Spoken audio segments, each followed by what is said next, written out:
you've ever studied NLP, you've probably come across this eye pattern chart at some point.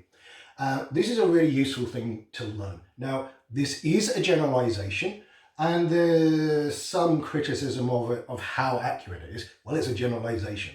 And years ago, when Bandler and Grinder used to start trainings, they would tell you that everything I'm about to tell you is a lie, but it's a useful lie.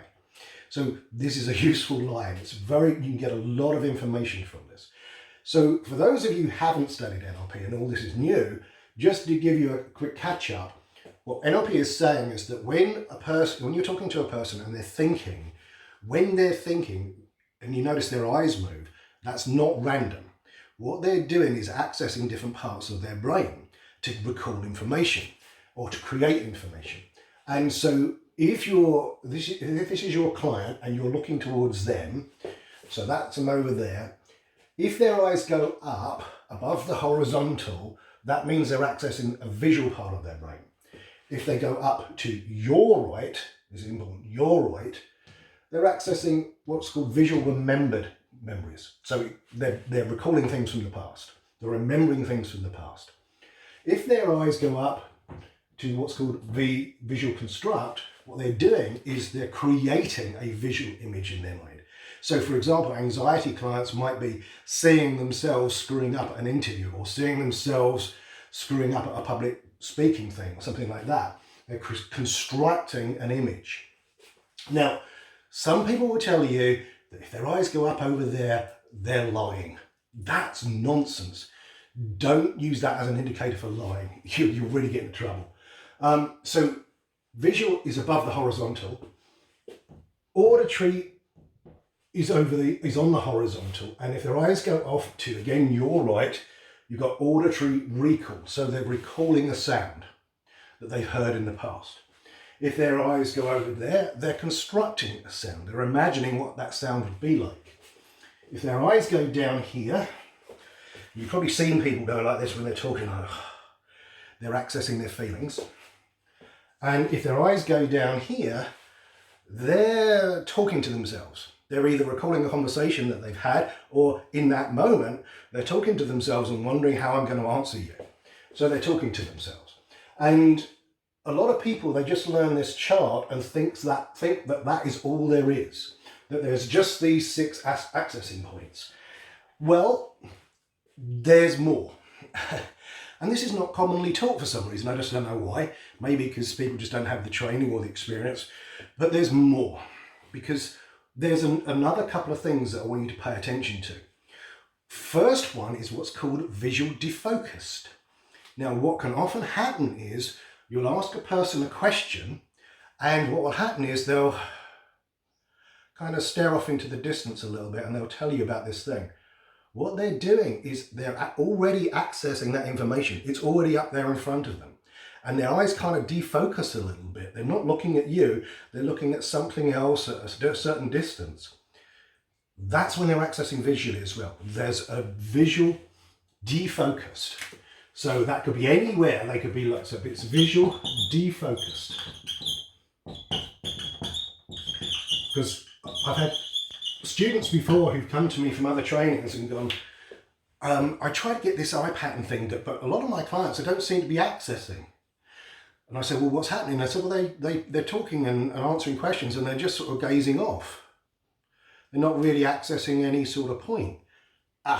That's visual defocused. So they are accessing visually, but not following this eye pattern chart. But there's something else as well. And this is really important. If you get this will be able to transform your communication, not just with your therapy clients, but with people in general. Because there's something which I call the spatial emotional indicator.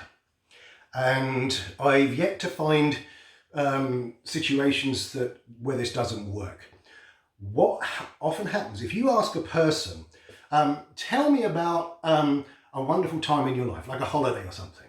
And what you'll notice is their eyes will go one side of the horizontal, so the vertical, right?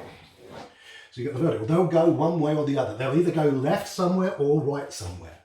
And it could be here, it could be here, it could be here, it could be here. But they'll go one way. So you ask them about a happy time in their life, and let's say they go, oh yeah, when I was on holiday in Tenerife, oh, it was the best time of my life. It's fantastic. It was such a great time. Now, their eyes are, in my situation, my eyes are going off to my right, your left, right? Now, what we can generalize from that is all their happy memories, their good stuff is over that side, right? And we can then intuit, we can presuppose that if the good stuff is over here, then the bad memories and all the bad things are over there, right? This can be really important. And you can do it the other way around. You could say, okay, so tell me about this problem. And they go, oh, God, it's been a problem for years. You know, when I was young, my dad used to beat me. They're accessing somewhere over here, right? That's where all the bad stuff is. So you can intuit from that, the good stuff's over here. Now, how can you possibly use that? Well, first of all, if someone starts talking about their problem and they go, yeah, when I was young, my dad used to beat me with a stick and it was terrible. I was like, and you see all the bad stuff is over there. Now, do you want to be sitting in that position, in the location of all their bad feelings? Oh no, you really don't. Because that's almost like an anchor for those bad feelings in that location, on that side. So what you want to do is to shift, so you go over this side to the area that's good. Now, if you're like wrapping up a session and you're wanting them to think about a positive feeling, you can go to this side and fire that off. You can stand in this location and fire this off. So we've got this spatial emotional indicator, where their eyes go. Really, really important. Like if you're in sales, for example, some people who watch this are in sales, and I've seen this so many times, because it's also not just about bad memories. It can be good decisions and bad decisions, right?